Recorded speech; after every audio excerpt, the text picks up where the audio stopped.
Cześć, witajcie w malowniczym Kotorze, zabytkowym mieście w zachodniej Czarnogórze, wpisanym w listę Światowego Dziedzictwa UNESCO.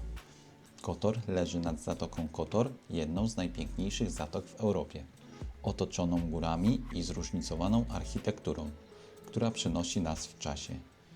Dziś zabieram Was na spacer po jego niezwykłym średniowiecznym Starym Mieście. Będzie mi bardzo miło, jeśli polubicie ten film i zostawicie subskrypcję.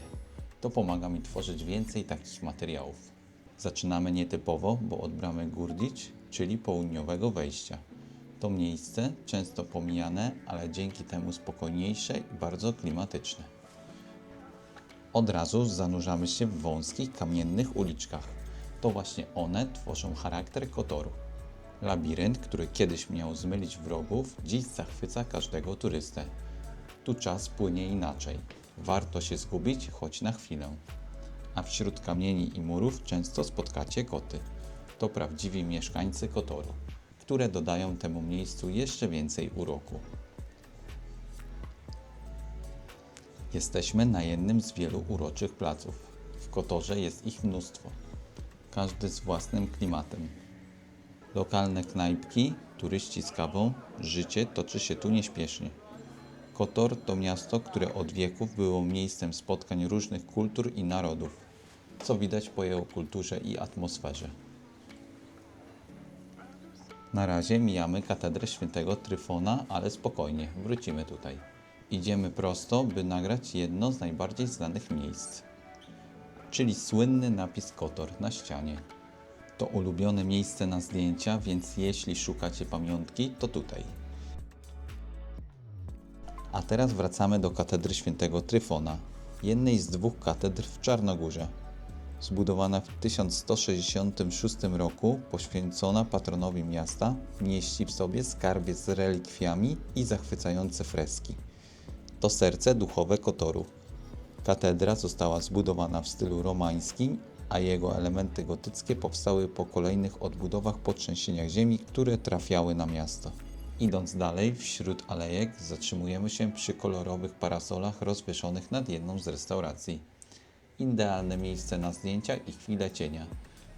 Szczególnie przy dzisiejszych 35 stopniach w słońcu. Docieramy na kolejny plac, gdzie znajduje się kościół Świętego Łukasza. Co ciekawe, przez lata służył zarówno katolikom, jak i prawosławnym.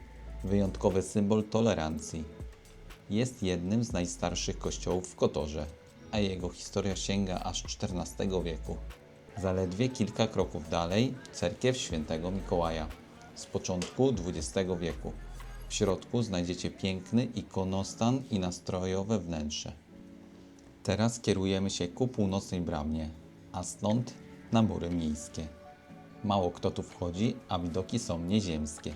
Północna brama była jedną z głównych dróg prowadzących do miasta, a same mury obronne, zbudowane w XIV wieku, przez wiele lat chroniły Kotor przed najeźdźcami.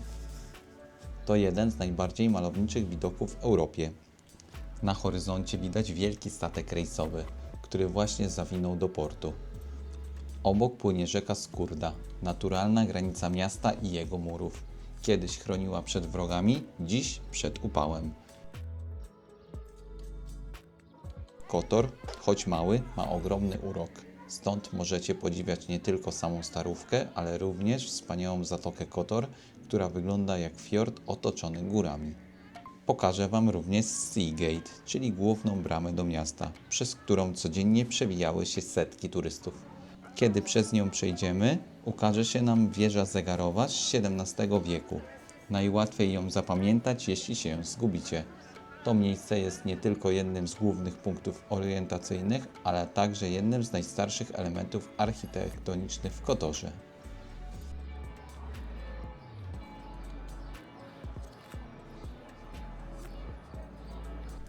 I tak kończy się nasz spacer po Starym Mieście Kotor. Mam nadzieję, że poczuliście ten klimat, trochę historii, trochę słońca i mnóstwo uroku. Kotor to naprawdę jedno z tych miejsc, które na zawsze zapadną w pamięć. Dajcie znać w komentarzach, czy byliście już w Kotorze i czy Wam się podobało. Koniecznie zostawcie subskrypcję i polubcie ten film, jeśli chcecie więcej takich podróży. Do zobaczenia, cześć!